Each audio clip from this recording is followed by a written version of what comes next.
இன்றைக்கி கைமணம் ரெசிபியில் உங்களுக்கு சூப்பரான ரெசிபிஸ் எடுத்துகிட்டு வர போகிறோம். லாஸ்ட் ரெசிபி நாங்கள் காட்டில் சமைச்சு உங்களுக்கு எல்லாருக்குமே ரொம்ப பிடிச்சிருக்கோம். அதே மாதிரி இன்னொரு ரெசிபிஸ் தான் நம்ம இன்றைக்கி செய்ய போகிறோம். ஸோ நாங்கள் இந்த இடத்துல வந்துட்டு இருக்க பார்த்து ஒரு ஈவினிங் டைமிங்கில் மேக மூட்டெல்லாம் ஆகி ரொம்ப டார்க்காக இருக்கிறத நீங்களே பார்க்க முடியும். ஸோ ஒரு மழை இருக்கிற மாதிரி ஒரு ஃபீலில் இருக்குது. இந்த ஃபீலுக்கு தகுந்த மாதிரி ரெசிபிஸ் தான் நாம் இன்றைக்கி பார்க்க போகிறது. என்னென்னு பார்த்தீங்கன்னா ஒரு காளான் சூப், காட்டு காளான் சூப்புன்னு கூட சொல்லலாம்.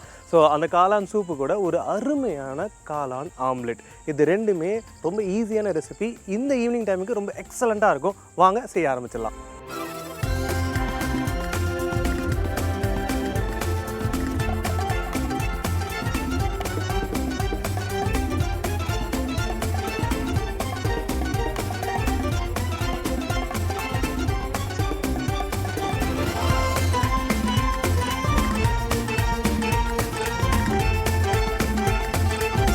போன எபிசோடில் ஒரு அருமையான ரெசிபி காட்டுக்குள்ளே ஒரு ரோஸ்ட் சிக்கன் பார்த்துட்டு இருந்தோம். அதே மாதிரி இந்த வாட்டி நாங்கள் இன்னொரு இடத்துக்கு வந்திருக்கோம். அங்கே காட்டு வழியில் எங்களுக்கு காளான் கிடச்சிது. அந்த காளானை வச்சு நம்ம சூப் பண்ண போகிறோம். ஸோ அந்த காளான் சூப் பண்ணுறதுக்கு தேவையான விஷயத்தை நம்ம ரெடி பண்ண ஆரம்பிச்சிக்கலாம். இப்போ நம்ம காளான் சூப்புக்கு முதல்ல வெங்காயத்தை கட் பண்ணிக்க போகிறோம். ஸோ வெங்காயத்தை நம்ம சாப் சொல்லுவோம் இல்லையா, அந்த மாதிரி சின்ன சின்ன துண்டாக தான் கட் பண்ணிக்க போகிறோம். சூப்னு பார்த்து நிறைய ரெசிபீஸ் வந்து நம்ம ரெகுலராக பண்ணுற மாதிரி இருக்கும். ஆனால் சூப் எப்போதுமே பர்சனல் ஃபேவரட்டாக தான் இருக்கும். ஸோ நீங்கள் ஸ்பைஸ் லெவல் வேணுன்னா ஏற்றிக்கலாம், இல்லை உங்களுக்கு வந்து ஸ்பைஸ் லெவல் கம்மியாக வேணாலும் பண்ணிக்கலாம், இல்லை சில மசாலாஸ் வேணாலும் தவிர்க்கலாம். ஆனால் இந்த மாதிரி காளான் சூப் பண்ணால் பார்த்து இன்னொரு மெயினான விஷயம் நீங்கள் பண்ண வேண்டியது என்னென்னு பார்த்தீங்கன்னா, அதுக்கு தேவையான மசாலாஸை ஃபஸ்ட்டு ரெடி பண்ணதுக்கப்புறம் மஷ்ரூமை கட் பண்ணி போடுறது. நிறைய பேர் முன்னாடி போட்டு ரொம்ப நேரம் குக் பண்ணிவிடுவாங்க. அந்த மாதிரி குக் பண்ணாமல் நீங்கள் லாஸ்ட்டில் போட்டிங்கன்னா நல்லாயிருக்கும்.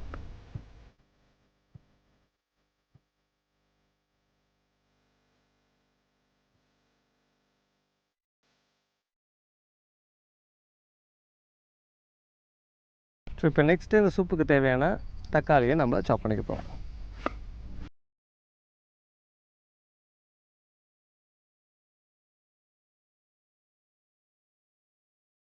இப்போ நம்ம தக்காளி கட் பண்ணதுக்கப்புறம் இந்த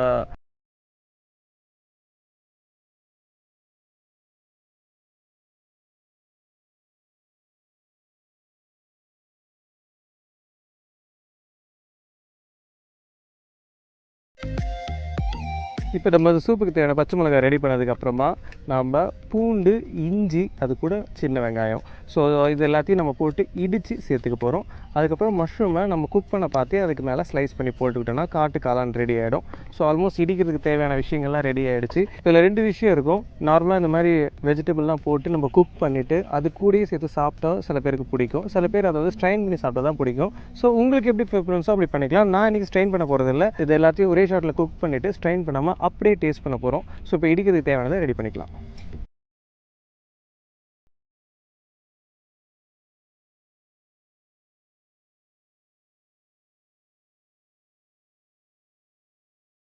இப்போ லாஸ்ட்டாக நம்ம இதில் கருவேப்பிலையை சேர்க்குறோம். இப்போ இதனால நம்ம இடிச்சுக்கலாம்.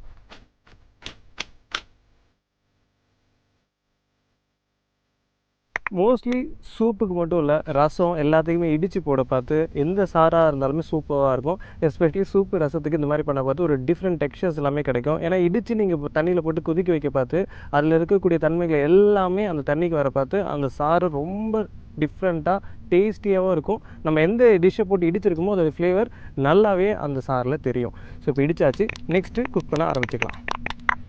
காளான் சாருக்கு ஃபஸ்ட்டு நம்ம சட்டி எடுத்து வச்சுக்கணும். நான் அடுப்பு ஆல்ரெடி ஆன் பண்ணிட்டேன். ஸோ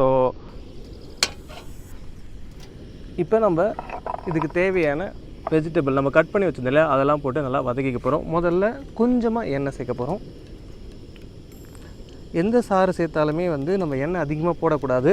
ஸோ நீங்கள் அந்த எந்த அளவுக்கு வெஜிடபிள் வச்சுருக்கீங்களோ அதை வதங்க நார்மலாக எவ்வளோ ஆயில் போடுவீங்களோ அதுலேருந்து ஒரு 1/4% போட்டாலே போதும். இப்போ நம்ம போட்ட எண்ணெய் நல்லா காஞ்சிடுச்சு. இப்போ இதுக்கு தேவையான ஹோல் கரம் மசாலா ஆட் பண்ண போகிறோம். என்னென்ன ஆட் பண்ண போகிறோன்றதை நான் போட பார்த்து ஒன்று ஒன்றா சொல்கிறேன். ஸோ ஃபஸ்ட்டு நம்ம பட்டை, ஒரு 2 துண்டு பட்டையை சேர்க்க போகிறோம். ஸோ பட்டை போட்டதுக்கப்புறமா ஒரு அன்னாச்சி பூ 2 இதழ் மாதிரி இருந்தால் அதை போட்டுக்கிறோம். அதுக்கப்புறம் கல்பாசி, கொஞ்சமாக பிரியாணி இலை, கொஞ்சம் சீரகம், ஒரு 2 நம்பர் கிராம்பு, இவ்வளோ தான். இந்த ஹோல் கரம் மசாலா சேர்த்ததுக்கப்புறமா நாம் ஆல்ரெடி கட் பண்ணி வச்சுருந்தோம் இல்லையா வெங்காயம், அதை நம்ம இதில் சேர்க்க போகிறோம். வெங்காயத்தை சேர்த்து கொஞ்சம் வதக்க போகிறோம். வதக்கினதுக்கப்புறமா நம்ம இடித்து வச்சுருந்ததை சேர்த்துக்கிட்டு தான் நெக்ஸ்ட் ஸ்டெப் போக போகிறோம்.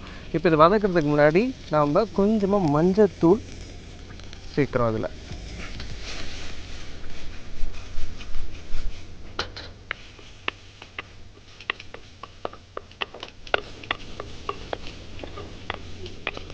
வெங்காயம் நல்லா வதங்கிடுச்சு. இப்போ நம்ம இடித்து வச்சுருந்தோம் இல்லையா, அதை சேர்க்க போகிறோம். நான் முன்னாடியே சொன்ன மாதிரி சூப்பு, ரசம் இந்த மாதிரி விஷயத்த நம்ம ஊர் பாரம்பரிய ஸ்டைலில் பண்ணோன்னா இடித்து போட்டிங்கன்னா அதோடைய டேஸ்ட்டே டிஃப்ரெண்ட்டாக இருக்கும். ஸோ அந்த மாதிரி நீங்கள் ட்ரை பண்ணுறதுக்கும் நார்மலாக நீங்கள் போடுறதுக்கும் டிஃப்ரென்ஸ் நிறையவே இருக்கும். ஸோ இப்போ நம்ம இடித்து வச்சுருந்து சேர்க்க போகிறோம்.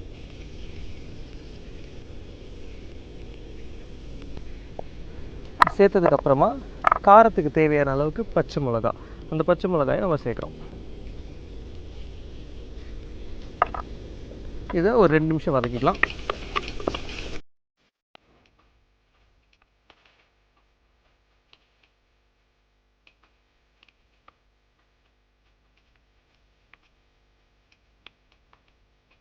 இப்போ பார்த்தீங்கன்னா நம்மளுடைய இடித்து போட்ட விஷயங்கள் எல்லாமே நல்லா வதங்கிடுச்சு. இந்த ஸ்டேஜில் இந்த சூப்புக்கு தேவையான அளவு தக்காளியை சேர்க்க போகிறோம்.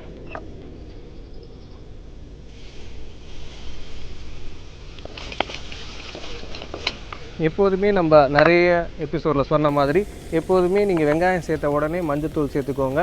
அதேமாரி தக்காளி சேர்த்த உடனே நீங்கள் கொஞ்சமாக உப்பு சேர்த்திங்கன்னா அந்த குக்கிங் ப்ராசஸ் ஈஸியாக இருக்கும். இப்போ இங்கே ஒரு ட்விஸ்ட் என்னன்னு பார்த்தீங்கன்னா, சூப் பண்ணிங்கன்னா எந்த டைமிங்கில் நீங்கள் உப்பு சேர்க்குறீங்களோ அதே டைமிங்கில் மிளகுத்தூளும் சேர்க்கணும். ஏன்னா அப்போ தான் வந்து உங்களுக்கு நல்லா அது ரோஸ்ட் ஆகி ஒரு பெப்பரி டேஸ்ட்டை நல்லா அதை எலிவேட் பண்ணி கொடுக்கும். லாஸ்ட்டாக போட பார்த்து அது உங்களுக்கு கம்மியாக கிடைக்கும். சில டைம் அது பச்சை வாசனை அடிக்க கூட வாய்ப்பு இருக்குது.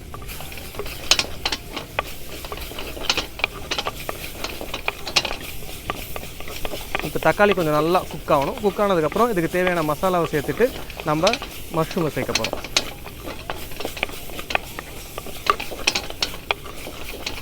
இப்போ நம்ம தக்காளி நல்லா குக் ஆகி உடஞ்சி வர ஸ்டேஜில் இருக்குது. இப்போ இதுக்கு தேவையான ஹோல் கரம் மசாலா, அதாவது ஸ்பைசஸ், இதை நம்ம இப்போ சேர்த்துக்கலாம்.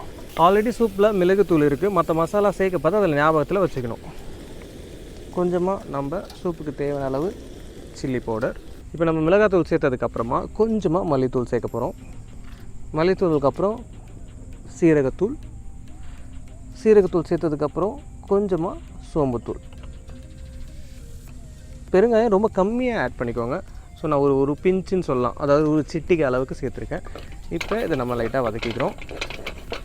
இதோடைய பச்சை வாசனை போனதுக்கப்புறமா நம்ம முதல்ல தண்ணி தான் ஊற்ற போகிறோம். இந்த டைமில் சூப் போட மாட்டோம். தண்ணி ஒரு கொதி வர்றதுக்குள்ளே நம்ம காட்டு காளான ஸ்லைஸ் பண்ணி போட போகிறோம். இப்போ நம்ம போட்ட மசாலா எல்லாமே நல்லா வெந்துடுச்சு. அதாவது உங்களுடைய அந்த பச்சை வாசனை வெந்துடுச்சுன்ற மீனிங் என்னென்னு பார்த்தீங்கன்னா, நம்ம போட்ட மசாலாவோட பச்சை வாசனை போயிருக்கணும். அது போனதுக்கப்புறம் நம்ம தண்ணியாக ஆட் பண்ணிக்கலாம். இப்போ பச்சை வாசனை போயிடுச்சு.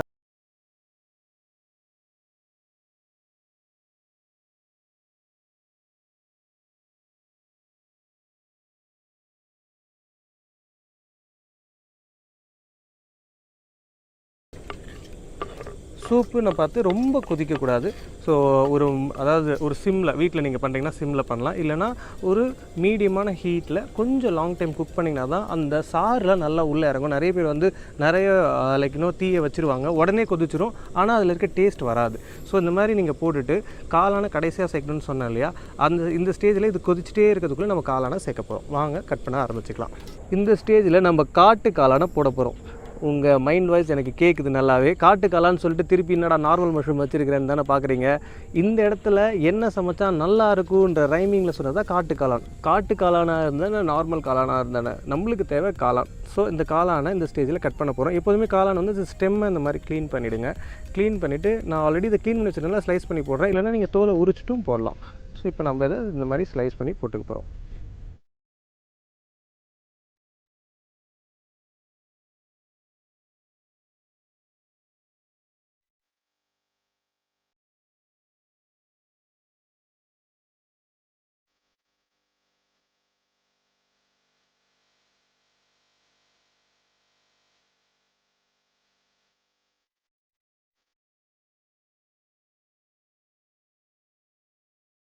வாவ், இந்த காளான் சூப் அருமையாக கொதிச்சிட்ருக்கு. இந்த இடத்துல இந்த சூப்பை சாப்பிட்றதுன்றதை தாண்டி இந்த வாசனை நம்ம ஃபீல் பண்ணுறதே வேறு மாதிரி தான்.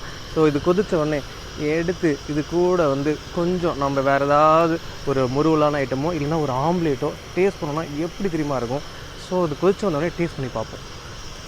மஷ்ரூம் எப்போதுமே வந்து வதக்கி நீங்கள் பண்ணலாம். ஆனால் வந்து இந்த ஸ்டேஜில் நீங்கள் வந்து குக் பண்ணி லாஸ்ட்டில் விட பார்த்தா அந்த ஃப்ளேவர் நல்லாவே உங்களுக்கு கிடைக்கும். ஸோ அந்த ஸ்டேஜில் தான் இப்போ இருக்குது. ஸோ இது கொதி வந்ததுக்கப்புறம் எடுத்து நம்ம டேஸ்ட் பண்ணிக்கலாம். இப்போ பார்த்தீங்கன்னா நம்ம மஷ்ரூம் சூப் சூப்பராக ரெடி ஆகிடுச்சு. நெக்ஸ்ட்டு ஒரு எக்ஸலண்ட்டான மஷ்ரூம் ஆம்லேட்னோடனே நார்மலாக தான் இருக்கும் நீங்கள் நினச்சிருப்பீங்க. ஆனால் இதில் உங்களுக்கு ஃபோல்டிங் எப்படி பண்ணுறது, ஒரு ஸ்டார் ஹோட்டல் எப்படி பண்ணுவாங்க, ஆனால் எந்த மாதிரி நீங்கள் மஷ்ரூம் ஆம்லேட் சாப்பிட்டா நல்லாயிருக்கும். எஸ்பெஷலி ஹோட்டல்ன்றதை கூட விட்டுடலாம். இந்த மாதிரி சாப்பிட்டிங்கன்னா ரொம்ப சூப்பராக இருக்கும். அந்த ஸ்டைலில் தான் உங்களுக்கு காட்ட போகிறேன். வாங்க ஆம்லேட் செய்யலாம்.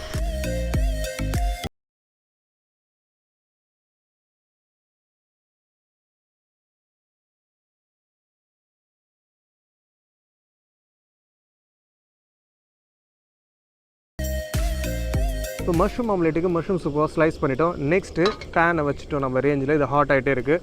மஷ்ரூம் ஆம்லேட்டுக்கு ஒரு முக்கியமான விஷயம் நீங்கள் ஞாபகம் வச்சுக்கணும். என்னென்னு பார்த்தீங்கன்னா, நீங்கள் பேனு ஹாட் ஆகாமல் மஷ்ரூமை போடவே கூடாது. நீங்கள் அப்படி போட்டிங்கன்னா தண்ணி விட்டுரும். காளானில் இருக்கக்கூடிய தண்ணிலாம் விட்டு உங்களுக்கு ஃப்ளேவர் கம்மியாக கிடைக்கும். ஆனால் அந்த பேன் ஹாட் ஆனதுக்கப்புறம் எப்படி நீங்கள் பார்ப்பீங்கன்னு பார்த்தீங்கன்னா, எண்ணெய் ஊற்றிங்கன்னா லைட்டாக புகை வர அளவுக்கு இருக்கணும். அந்த அளவுக்கு பேன் ஹாட்டாக இருக்க டைமிங்கில் தான் நீங்கள் மஷ்ரூமை போடணும். மஷ்ரூமை போட்டு நீங்கள் டாஸ் பண்ண பார்த்து அதில் இருக்கக்கூடிய டேஸ்ட்லாம் அதிலே இருக்கும். அதே சேம் டைம் நீங்கள் முட்டையில் வந்து தேவையான உப்பு மட்டும்தான் சேர்க்கணும். வேறு எதுவும் அதிகமாக சேர்க்க தேவையில்லை. இன்கேஸ் உங்களுக்கு சீஸ் பிடிக்குன்னா சீஸ் சேர்த்துக்கலாம். நம்ம ஹோட்டல் ஸ்டைலில் ஃபோல்ட் பண்ணி காட்டுறோம் உங்களுக்கு ஆம்லேட்டை. இப்போ பேன் ஹீட் ஆகிட்டே இருக்குது. நல்லா ஹீட் ஆனோடனே நம்ம ஆயிலை ஊற்றிட்டு மஷ்ரூமை சேர்த்துக்க போகிறோம். இப்போ பேன் ஹீட் ஆகிறதுக்குள்ளே நம்ம 2 முட்டையை உடச்சி வச்சுருக்கோம். இந்த முட்டைக்கு தேவையான சால்ட்டை ஆட் பண்ணிக்கலாம்.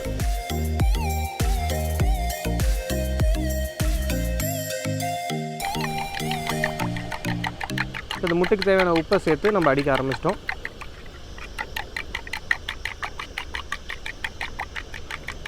அடிச்சுட்டு இப்போ இது ரெடி ஆகிடுச்சு. நெக்ஸ்ட்டு இப்போ நம்ம இந்த பேன் செம்ம ஹீட் ஆகிடுச்சு. உங்களுக்கு பார்த்தாலே தெரியும். நான் எண்ணெய் போட்ட உடனே ஸ்மோக் வருது பார்த்தீங்களா. இந்த ஸ்டேஜில் மஷ்ரூமை போட்டு நல்லா வதக்கிக்க போகிறோம். இதுக்கு தேவையான மஷ்ரூமை சேர்க்க போகிறோம். ஜென்ரஸ் மஷ்ரூம் சேருங்க. அப்போ தான் வந்து உங்களுக்கு அது வதங்கினதுக்கப்புறம் குவான்டிட்டி கரெக்டாக இருக்கும்.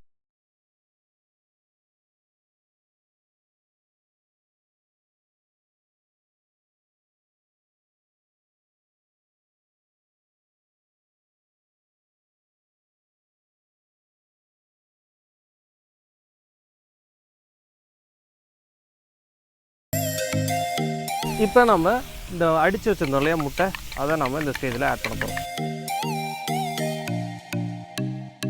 மஷ்ரூம் ஆம்லேட் ஊற்றின உடனே நீங்கள் ஸ்க்ராம்பிள் பண்ண ஆரம்பிச்சிடணும். இல்லைன்னா உங்களுக்கு அந்த கலர்ஸ்லாம் சைடில் வந்துடும். அதுக்கப்புறம் ஸ்லோ ஃப்ளேமில் வச்சு இந்த மாதிரி நீங்கள் ஃப்ளாட் பண்ணிக்கோங்க. இந்த இடத்துல இருக்க முட்டை இருக்கு இல்லையா, இதாவது இது பாதியாக பிரித்தாலும் இந்த இடத்துல இருக்கக்கூடிய முட்டையெல்லாம் நீங்கள் மேலே தள்ளணும். மேலே தள்ளிட்டு இப்போ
இது ஒரு பைட் எடுத்தால் வேறு மாதிரி இருக்கும். அதனால தான் எனக்கு இது தோணுச்சு. இதை நான் செஞ்சிட்ருக்கேன். ஒரு எக்ஸலண்ட்டான ஃப்ளஃபி ஆம்லேட் ரெடி ஆகிடுச்சு. அது கூட சூப்பை வச்சு டேஸ்டிங் பண்ணிடலாம் வாங்க. வாவ், ஆம்லேட் சூப்பராக குக் ஆகிருக்கு. ஆம்லேட் சூப்பர் ஃப்ளஃபியாக செம்மையாக இருக்குது. அது கூட ஒரு ஸ்பூன் எடுத்து டேஸ்ட் பண்ணி பார்ப்போம் எப்படி இருக்குன்னு சொல்லிட்டு.